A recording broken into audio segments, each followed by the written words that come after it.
'Tis the season, there's a chill in the air, and the covered dish is fresh to prepare. That Hello. didn't make You any look sense. lovely. It rhymed though, bet who cares? It's Who Christmas time. 'Tis the season for limericks and carols and all kinds of mirth. cares? Limericks.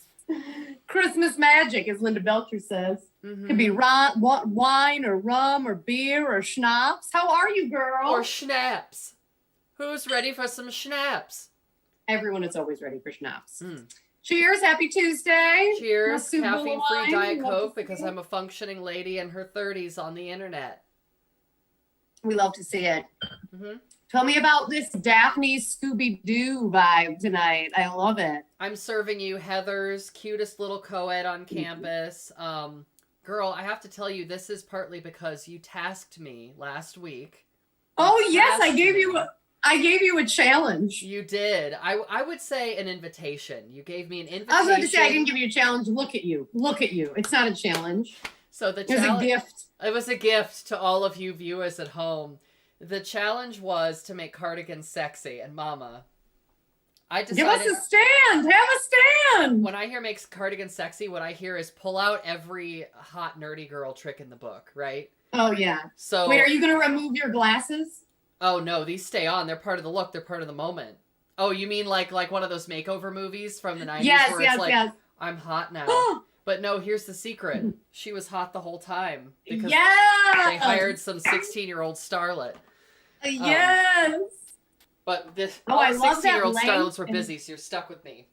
Yeah, they're all booked in high school. Yeah. I love the length of that cardigan. I love the color. And frankly, I also love the neckline. I think that's the problem with the cardigans I own. They're crew neck, and that's my problem. Yeah. I'm so- also not you. That's my other problem. Oh, that's very sweet, girl. But no, I think to make cardigans sexy, there's a couple guidelines here. One is you got to plunge low enough so that you can. This is pretty modest neckline for the dress underneath, but Right.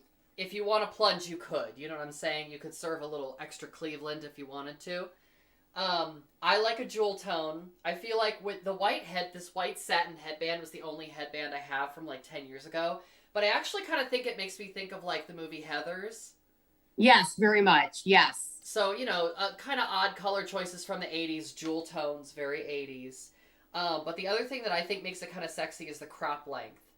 Love so, that. like, I am a big fan of a fit and flare silhouette because it makes it look like I actually have a waist and hips. Ah, But if you I crop, love that. if you crop up, then it accentuates the, you know, the flare of the hip. So I think that that's really nice and sweet. love it. And yeah, so cardigans are all about the context. Fashion is all about the context. You know, it's not just the garment speaking on its own. It's Right. part of a whole symphony. Well, and I think that's my problem is I kind of just use it as a cover up. You know what I mean? And if you use something as a cover up or a catch all, it never really goes well. Yeah, I mean, this is also sort of a cover-up because if you have something short-sleeved and there's like a chill in the air, like maybe it's a transitional season and your arms get cold, then you can throw on a nice little cardigan to warm yourself up. But it also has, I feel like it's just enough. It's a mixture of sort of sweet reveal and modesty. Mm-hmm. I do love it. I love it. Well, you have done it. I don't know if I'm going to give you any more gifts or opportunities for next week, but maybe let's get into the dish and we'll find out. Yeah, I was going to say, what do I win? Yo! We win this Luke. But I love an assignment. I mean, if you couldn't tell from this outfit, I am somewhat of a teacher's pet, so teach me, Mommy. Love it. We love to see it. So, girl, what are we, before we get to the topic of the dish, let's talk about the dish of the dish. Girl, yes. We did Veggies Gone Wild. You know I love it. Oh, Veggies Gone Wild. Veggies Gone Wild Stir Fry, not to be confused with Veggie Tales. That's a different YouTube show. We don't do that. That's Christian cauliflower. Much But more G-rated than this. I did a veggie stir fry with I make a sauce, a homemade sauce, and I'll talk to you about that. But I did do a 2 for difficulty because that's pretty low. It is pretty low. I put it over, I'll show you. I put it over toasted farro, but you can put it on top of white rice, quinoa, and for my farro, when I cook it, we do love an ancient grain. I do love an H grain. When I cook my farro to make it palatable, I cook it in broth. I cook it in veggie broth. If you eat meat, you could do a chicken broth, and then, of course, add some salt and pepper and always cayenne. But this is a really easy stir fry sauce, and you can throw whatever veggies you have in. I did broccoli, red onion, garlic, mushrooms, organic cashews, because I'm a snob about my cashews. And then I topped it with some chives. And the sauce is just soy sauce, rice vinegar, sesame oil, a little bit of honey. You can add a little thickener, cornstarch. If you're paleo, you can use tapioca powder or an arrowroot powder, whatever you like to thicken a little bit. Add some water so it kind of evaporates. I love that. That's a very umami sauce. That's very similar to the sauce that I make for the salmon and sauteed spinach and mushrooms. Oh, yeah, and I also do add a citrus. You need a citrus. Oh, okay. What citrus do you use in the salmon? You use lemon, don't you, or orange? I actually don't use citrus in that. I like to make it very umami forward. So I do the rice vinegar, the soy sauce, the sesame oil, and fish sauce. Oh, the fish sauce. So I didn't do the fish sauce fishy in this. Enough. Yes, I didn't do the fish sauce in this. I did kind of like the honey with fresh lemon juice. And my secret to any stir fry, lemon zest. Lemon zest. Ooh. You know, lemon or lime zest. I'll do the juice too. I do a citrus almost in everything, right, to cut it. Yeah. But I love a zest. I was going to say, like, yeah, my name is Brooke Cardis, and I'm a zester. Simply the zest. That sounds like a nice juice place that would open up next to Bob's Burgers. Oh my God, yes. Zest is so much more flavorful than just juice. I feel like it adds an extra dimension. So walk us through it moment by moment. What are you experiencing? I love the bounciness of the cashews and the farro. I did a mixed gourmet mushroom, so you never really know which one you're going to get texture-wise. The broccoli is too big. I got lazy and I didn't cut it. But it's so good. The umami of the mushroom, the crunch of the cashew. I love a fresh chive. I'm going to just come out. We love an herb. I put chives on everything. We love an herb on this channel. Do chives, so chives grow wild in Ohio. Do they grow down in Florida? No, all we have is swamp. All we have is swamps and Ron DeSantis.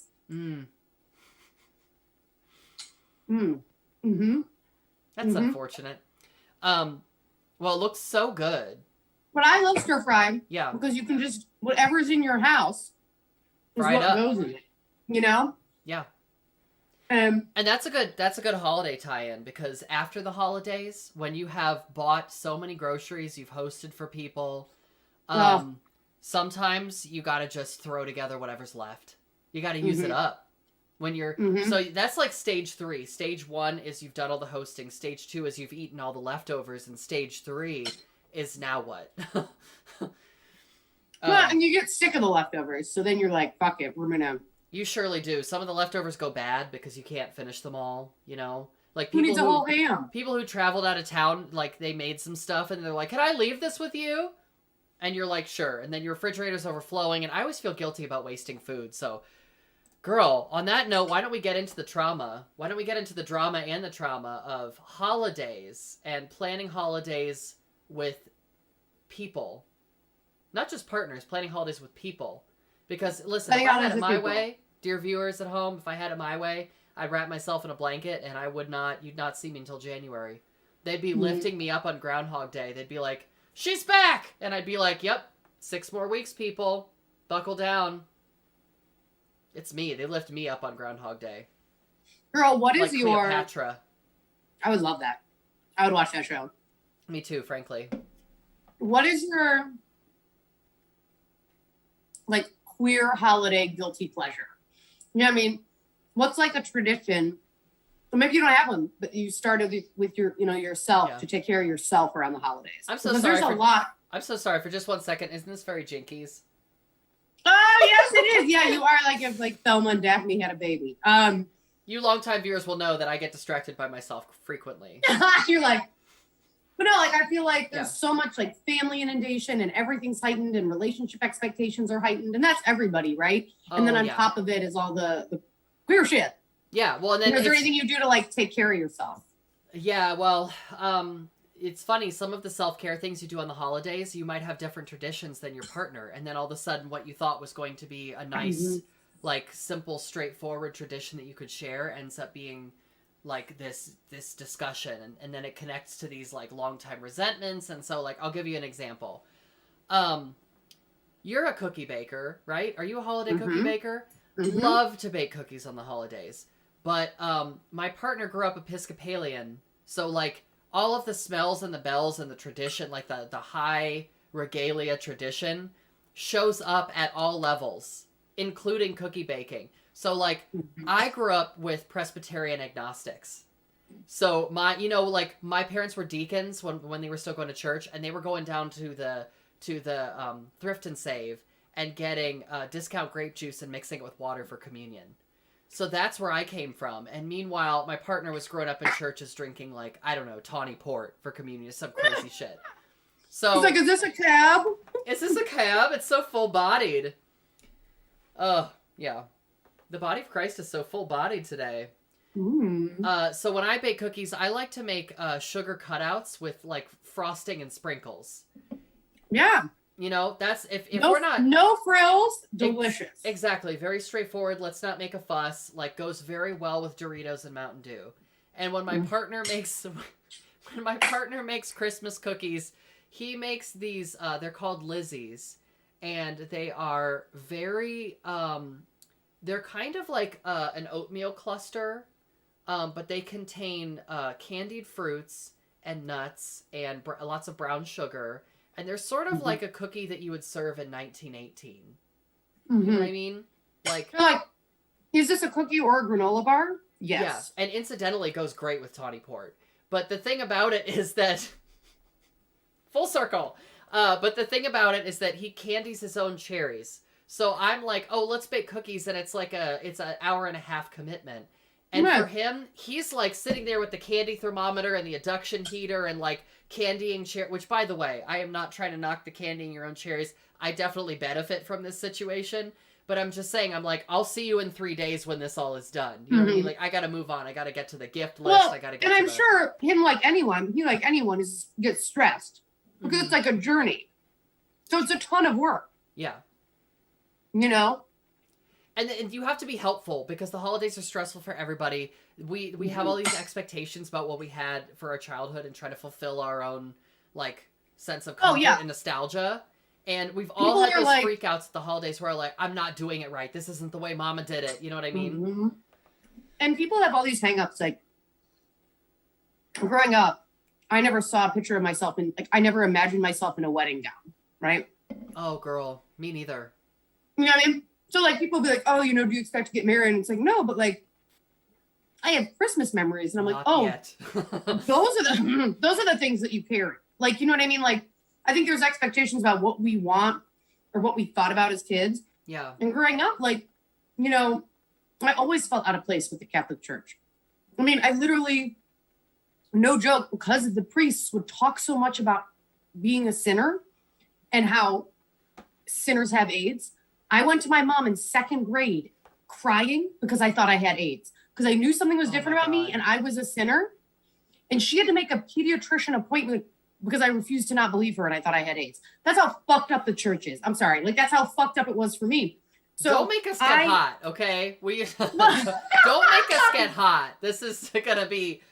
But, activating... we're going to have to start giving ourselves content warnings, girl.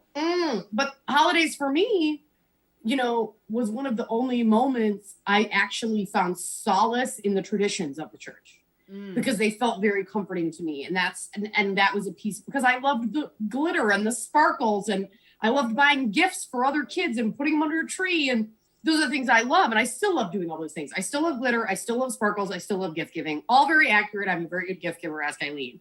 But I think it's one of those things where you do have to find your solace and your kind of new traditions. And I think straight people, again, big disservice to the straights, because you should do this too if you haven't. Like, reclaim whatever you can in the space of the chaos of holidays, because it's terrible. Oh my God. Yeah. One time I went with an ex to her brother's house who was a homophobic military man who hated us and like thought we were sinners when we were there. and he and his wife got hammered. We were drinking vodka Pedialyte, and the wife like pretty much came out to me that like everyone thought she was a lesbian when she was a little girl and this stuff. Can we back up for a second? What is vodka Pedialyte? This kind of hair of the dog that bit you? Yes. Hangover craziness. What is that it's about? Gross. They didn't have another mixer and they had young kids. Oh my gosh. Pedialyte's a great hangover cure, by the way. But he's like, homosexuality is a sin. But if y'all get married, I want an invite. And you're like, I know, but what other choice do I have? I was like, oh my God. Do you ever look back? Like, that's one of those things when you think about what would you tell your younger self? And it's like, oh, run. You think you're a sinner now, honey. Yeah, run, exactly. Yeah. Oh. Tim Mullins here. Hi, Tim. And he says, I was literally typing, can we go back to vodka Pedialyte? Listen, I got you. I'm not gonna let these just slip by here. Like we gotta talk about the issues. This was a law school hack that I never took advantage of. But Pedialyte has popsicles. Really? Like for kids that are sick. Like and not that you have to make. Like you're not pouring the Pedialyte into the ice cube tray with the toothpicks. No. And they're really expensive, obviously, because they're for like kids who are sick. And then on top of that, they're fancy. Like kids don't need them. Kids don't need this. And like some of the smartest people I went to law school with were like, oh, those saved my life. I have one the night I get home from the bar. I'll have a Pedialyte popsicle before bed. Really? Yeah, I never did it, but apparently life hacks. But is it you better too can be in your top 10% in law school. It doesn't matter. Life is meaningless. With Pedialyte popsicles. Did it help? Was it better than just liquid Pedialyte? I think you're drunk, so you're just like, popsicle. Fair. It makes it more fun. It makes self-care more fun when you're drunk. Mm-hmm. Because that's the last thing you want to do. It feels less like you have a drinking problem if you're having a popsicle. You know what I mean? Yeah, you're like, I don't need to pound 24 ounces of water and have ibuprofen before I go to bed. Which, by the way, it's like, by the way, if it does get to that point, maybe we need to reevaluate some things. But that was a long time ago, Brooke. We don't need to talk about that period in my life. Girl, week. I love your Christmas cookie story. I am a Christmas cookie baker, but I'm also very cognizant like that I have a limit on Christmas joy. I love doing one-on-one exchanges with my partner. I love getting gifts for my friends. But then there's that list of people around the holidays where you're like, fuck, I have to get them something and I don't care. The obligations, the sense of obligation is very real in the holidays. And if you are any kind of religious or have a spiritual history, there is a thread of obligation and guilt that runs through many of the winter holidays, particularly Christmas in my experience.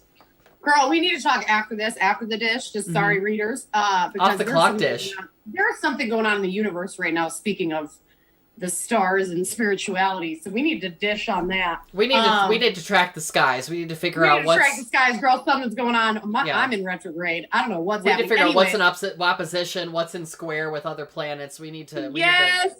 Go to planetwatcher.com and find all of your relevant transits for the week. That's what I'm going to do. I'm going to do it. Something's off.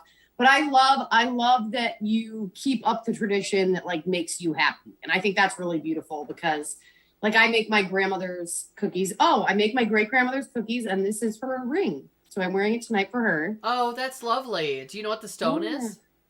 No, it's just costume jewelry, but it's just fun. Well, girl, all I have is costume jewelry. And you know what? I think it might be plastic. I don't even know. I love it. But I love it also because why do people have such small fingers? It's an old pinky ring. Like, what am I, a mob boss? What am I doing? I don't know. I think it was probably what they're feeding cows. I don't understand it. Facts. But I love making my grandmother's cookies and everybody loves them. They're little foldovers with raspberry jam and a little drizzle of like a pastry frosting. And I absolutely love making them. But they drive me crazy. So I'm somewhere in between you and your partner because they take forever. You need all this shit. You got to like let the dough like process its feelings in the fridge for like 2 to 4 hours and like get a therapist. You got to pay for the therapist. It's a copay. You got to wait for the insurance to call you back to approve it. And then you can use the dough. It's very complicated. Yeah, you got to get a therapist who specializes in patisserie, and the likelihood of getting one of those outside of like Aix-en-Provence is just it's a wrap. They're all focusing on bread. Yeah, they're all in the. They're all focusing on bread. They're not focused on you. But I will They're say, trying to make it happen for the holidays. My baby loves those cookies, so we will continue to do that. That's the payoff. Baking is kind of my love language too, but I don't let myself have a lot of carbs except certain points during the year because I am a lady with baggage. But we've talked about that before. We don't need to get into that. A lady with baggage. A lady with baggage. Yeah. It's more like the chains on the who's the guy who knew Ebenezer Scrooge? Jacob Marley. Yeah, it's like Jacob. It's more like Jacob Marley kind of baggage. Which, by the way, one time I was telling this joke on stage about chains, and I was like, "Oh, like Jacob Marley," and I said Bob Marley, and no one corrected me. The audience was like, "Yeah, like Bob Marley." No. And I'm like, "No, Bob Marley," and I was like, "You know, the guy from A Christmas Story, Bob Marley," and no one corrected me. And I was like, "Oh no, y'all." That audience did you so dirty. They did, because I'm like, first of all, it's the character from A Christmas Story who's the ghost. And they're like, no, that's Bob Marley. Oh, no, that's totally Bob Marley. Yeah. That's totally Bob Marley. I was like, this is embarrassing. Anyways, what closing holiday advice do you have coming up? Because I know everything's really politically divisive right now. Half the country doesn't believe in science. The other half is great and is us. Yeah. And we're wonderful and flawless, I would say. So what are you thinking in terms of like holiday plans? Because I know for like the last year with the pandemic, I feel like people kind of got out of some of the things they didn't want to do. And of course we missed out on a lot of things we didn't want to do. So is this a time to like reevaluate and be like, what brought me joy? Kind of Marie Kondo that shit. What sparked joy? And then can we leave everything behind, or are we so entrenched in tradition? You said a lot of things, and that's a lot to unpack. I'm not sure. But let me start with how we compromised about the cookies, which is he likes to make, these elaborate three-day cookie production, and I like to do something in a couple hours. So one of the things that we did to compromise last year is we made frosted sugar cookie cutouts, but we made a stiffer frosting than like our usual recipe. It was like, I think it's more powdered sugar. It makes it stiffer. Yeah. And we put it in a frosting bag, and we made decorated sugar cookie frosted cutouts, because normally in my family you get the stuff in the tub with the butter knife and you just slather. Like the technique I believe that's written in the cookbook is slather the cookies with frosting. But this time we sort of had we had this great middle ground of like, okay, well, the cookies are still our family recipe, but the frosting is something that we've adapted together, and now it's like this longer process. And I have to admit that once it took more time, but once they were done, that just was beautiful. Yeah, they were beautiful. So it's hard because holidays are kind of about doing traditions, right? Which by definition is what we're used to. Like it's something that reminds us of the past. And the difficulty of surviving a global pandemic is us viscerally, acutely realizing that things are very different. So how do you at once celebrate the past and a continuation of tradition while recognizing that things are not the same and they shouldn't be the same? Right.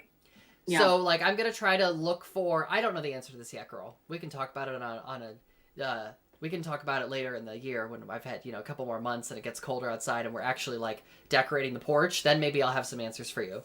Yes. But I think I'm going to look for ways to simultaneously celebrate the past, but not mourn it, and innovate into the future. That's what I'm going to try to do. I might adapt some old traditions into something new. We'll see what happens. I love that. And then you know me, girl, I'm going to get on stage and shake my tits, because that's what I always do when I need therapy, because I'm a burlesquer. Girl, I love to hear that. That reminds me also, speaking of shaking your tits, we're pro women. Right now? You're like, please, can I? We are pro the ladies at Cover Dish, and there's an amazing comedian coming through town in Columbus tomorrow night at Shrunken Head, Arena Com. She's hilarious. So if any of the listeners are looking to check out amazing comedian, it's queer produced. Andrew Healy is producing the show tomorrow night at Shrunken. There's still tickets. And if you tag me in the photo, I'll send you a free merch shirt. So go out. That's how I'm supporting from a distance. So you can either get a Not Gay Isn't Happy shirt or a Stop Booking Rapists shirt. Very subtle. Great for the gym. Great for Christmas. Great for Christmas. Great for Christmas. Yeah. So go out tomorrow night, support queer comedy, support women. The lineup is incredibly diverse and awesome. And it's not just a bunch of straight white dudes talking about their dicks. And go out and, you know, artists, if you're comfortable and safe and feeling vaccinated and good and you can support artists, you know, we're kind of getting back out there, and the more support, the better, because things are still kind of puttering up and we could really use the support. So yeah, support local businesses that are left, support local performers. We'd be out here trying to support each other. And yeah, I'm definitely going to put those deets in the description of this video so that you know exactly I was just thinking about it because I was like, you know, I just feel like another piece of queerness, which that we both bring to our artistry, is like making your own community. And while we are really lucky to have relationships with our biological family, I also know, A, we've worked at it, and B, we're lucky. I think both can be true, right? Yeah. And I feel like one of the things I really love about being in the queer community is I have already practiced the skills. Like that muscle of creating new community is already strong from me coming out. And now I get to use it again in comedy. Like it is really, I feel like it's a skill we already have because we needed to. Yeah. You know what I mean? Yeah. And regardless of your circumstances, keep exercising that muscle of forming new connections with people. Because for the uninitiated who may be watching tonight, for queer people, chosen family is a theme akin to like Christmas lights. You know what I mean? Like it's just so central to the queer holiday experience. Yeah. It's almost like trying to figure out what to do with those leftovers. You know, what would the holidays be without that? Eat them. Eat them. Girl, I love you so much. We are going to be back next week, and I'm going to give you an opportunity. This is really fun. So this week was cardigans. Make it sexy. Your opportunity next week is make feathers every day. How do you make a feather an everyday outfit? I know you have a feather somewhere, but I want it to be casual feathers. Just everyday, day-to-day feathers. And I think you can do it. Look at you. Look at you. The brain's already turning. I know it. It definitely is. Girl, you drive a hard bargain, but you know what? When you challenge me, I step up. So first of all, it doesn't have to be it could be everyday feathers for burlesquians in the 1930s. There are no limits to the everyday feather. Right. But I have an ostrich feather boa my mom bought me in a Denver airport because my mom is really weird about gifts. And I just always save it for like the opera, and I haven't been to an opera in years, and I'm like, I want to wear it, so you're going to teach me how.